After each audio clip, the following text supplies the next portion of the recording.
Hello everyone, my name is Will, and welcome back to another video. Today I'm doing the long-awaited how to quit vaping, or more specifically, my opinions on what the best ways for quitting are. It is very subjective, and I do think it varies person to person as to just how hard it is to quit, and also which methods of quitting are easier. I think it really depends on a couple things. The two biggest being the duration that you have been addicted for, and also just your overall level of dependence. Because this is a topic that I was very black and white about in the past. I do realize just how extreme a lot of my videos on nicotine have come off, just because of the fact that, you know, I'm giving my subjective experience, which my subjective experience is that it really messed up my life. But on the other side of it, I do recognize that there's lots of people that do not have issues this severe. For a lot of people, I think it's less about it being a dire situation to quit because of being sick, having mental health issues, all of that. I think for a lot of people, they just want to quit vaping to either be healthier or because being addicted is annoying. I would say cold turkey quitting is the most effective method of quitting. Again, this is all my opinion. I think the most interesting study that I've seen regarding this is a lot of this comes down to mindset. There isn't necessarily like some biological benefit to quitting cold turkey over weaning off. There's a study that was conducted with about 1,000 people that discovered that people who just had the mindset of wanting to quit cold turkey were far more likely to be successful in quitting. And I think really what that comes down to is the fact that if you try to wean off, that addictive voice has like so many opportunities to drag you back in. And I think for a lot of us, and this is something that I can admit to in the past when I tried to wean off of it, there is always going to be, even if we don't admit it or not, there's always going to be at least a little bit of motivation that stems from wanting to use it more. You know what I mean? Like that addictive voice, it's just too strong in my opinion to wean off, especially if you are severely addicted, because on a day-to-day basis, if you're weaning off daily or even weekly, what is, at least in my case, and I have seen this in many other people that I have known, where you'll say like, hey, I'm only gonna hit this like 6-7 times today. Like, it is so easy in the moment to be like, but I could do 8, I'm fine. Especially if you started off at like a higher number, like if you were like hitting it 20 times a day, then once you get down to like 7 times a day, you're like, oh wow, I'm doing really, really well. I can maybe treat myself a little bit. Again, it's that addictive voice. Even if it's just really slowly, you know, it still finds a way to work its way back in. There was a period of time where I tolerated nicotine really well. I do want to get into specifics on like what you should maybe do if you are one of these people that truly doesn't have negative side effects aside from, you know, financial reasons, wanting to better yourself, and also just the fact that addiction is really annoying and distracting from the things you need to do in your life. There were times that I attempted to quit in the past when I was in this state of tolerating nicotine relatively well. I did try both weaning off and I did try cold turkey. Honestly, still, without a shadow of a doubt, cold turkey quitting is easier in the long run. It is, because the reason why this stint didn't last is because I tried to moderate it and slow it down, and it didn't work. The thing is that for about a month, I just cold turkey stopped. I was successful. Where I messed up was about a month into it, and I was just like, I just can't do this anymore. I really need to like maybe get like 3 milligrams of freebase juice because, you know, that's super light. You know, maybe use that. And I almost immediately went and bought another one, so. Now, what are some situations where weaning off might be smart? If you are someone that has a very busy life and you are aware that you are very addicted, but you are serious about quitting, because again, a lot of this comes down to your mindset and how serious you are about quitting. It really does, and it makes a lot of sense, right? Because it's such an addictive drug. You're not going to be able to stop if you're making it like a casual thing. It's not going to work. You have to take it seriously. But if you are somebody that is concerned because of the fact that you're busy, maybe you have a job that's really social and you need to have like a public face, or your job where you're in meetings and have to come off professionally. I don't think I could have done that when I quit cold turkey, just to be brutally honest. I don't think I could have. That's when maybe it would be smart to wean off. In terms of like a game plan and like the duration that you should be weaning off for, I'm not a doctor. Like, this is something that you should bring up with your doctor. I think, again, it's going to depend on so many things, like how long you've been using, how dependent you are physically and mentally, because both of those things matter a lot. It's hard to know what percentage of people that are quitting are in those camps, because I know that a lot of the people watching my videos, because I can see my analytics, are around my age. I'm 22.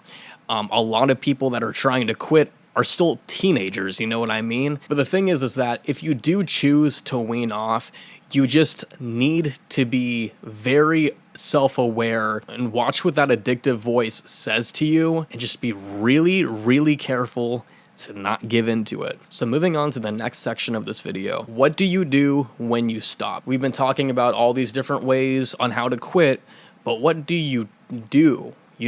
Just stopping or just weaning off sucks. You know what I mean? Especially if you've been using nicotine for years, and especially if you're a teenager, your brain has developed around nicotine usage and expecting that dopamine hit constantly, and that's what happened to me. So because of the fact that nicotine primarily raises dopamine, and essentially what you're withdrawing from is your brain releasing dopamine, because it's gotten so used to that signal to release it, but it's no longer getting that.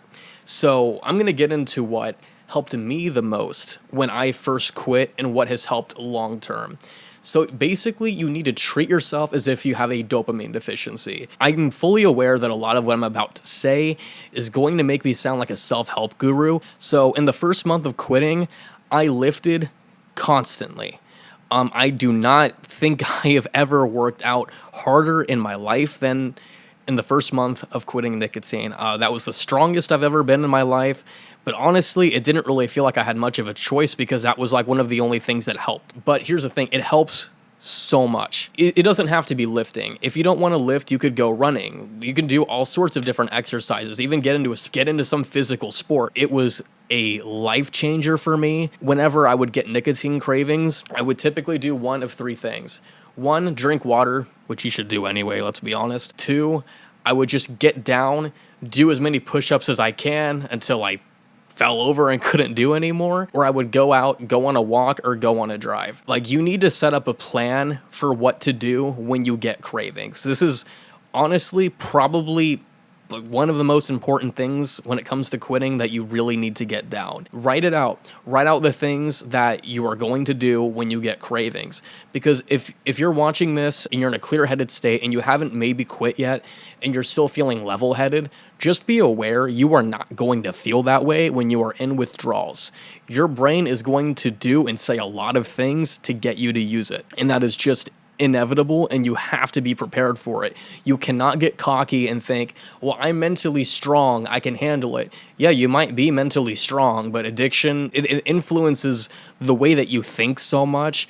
You just have to prepare to get into these tough mindsets and know what to do. Next, even if you have never been like this before, get yourself into a schedule and a routine. Know what you're going to do every day. Essentially, you need to distract yourself as much as possible, because especially early on, all you're going to want to think about is hitting your vape or smoking or dipping or like whatever you use, right? That's all you're going to be thinking about. I would also recommend focusing on eating foods that promote your health, because this is something that can also help repair your dopamine receptors. On top of that, I cannot recommend this enough. Take vitamin D. The vast majority of people are deficient in vitamin D. So yeah, basically overall, exercise, get yourself a plan of how you're going to tackle these cravings and feelings that come when you are quitting. Set up a routine, know what you're going to do every day. Again, I know a lot of this probably sounds overwhelming. I know it basically sounds like I'm saying change your life, change your habits. And in a way, I kind of am. This doesn't have to be a long-term thing. And again, I mean, it's great for you if you can keep it long term. This is mostly just to get yourself healthy and try to combat a lot of the dopamine deficiency symptoms, because trust me, it goes a long way. You'll be better off in the long run for it. At the very least, until you get to the point where you're over a lot of the physical and mental cravings. Honestly, for me, and I think a lot of other people, once you make a lot of these healthy lifestyle changes, you find that you feel better doing that than vaping. But again, if you're someone who's already living kind of unhealthy and vaping, and you don't really know how much better it feels mentally to live healthier and to treat your body well, I mean, vaping might feel like the best thing in the world to you, but also therapy might not be a bad option. Are you using it to escape from something? Because I surely was. I also wanted to do it to fit in, which again, looking back, feels silly to me, but I was also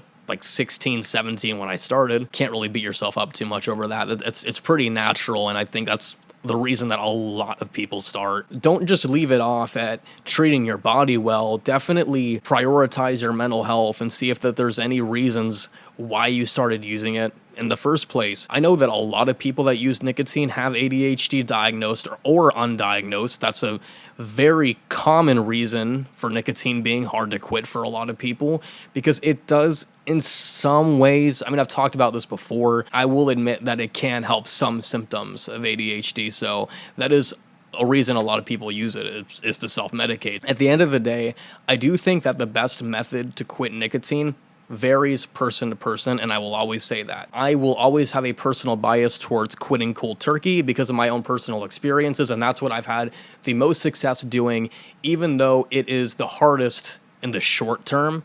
But that's the whole thing, right? Is that if you're weaning off, like, unless you're like weaning off perfectly in terms of dosage and duration, you're just prolonging the withdrawal. Like, especially the mental withdrawal. You have to deal with constantly tapering down your dosing. In theory, that sounds like it would be better. Nicotine, I find that it just prolongs the withdrawal so much when you taper off of it. Like I said earlier, if you are someone who's really busy and it is genuinely better for you to taper, then maybe you should look into that.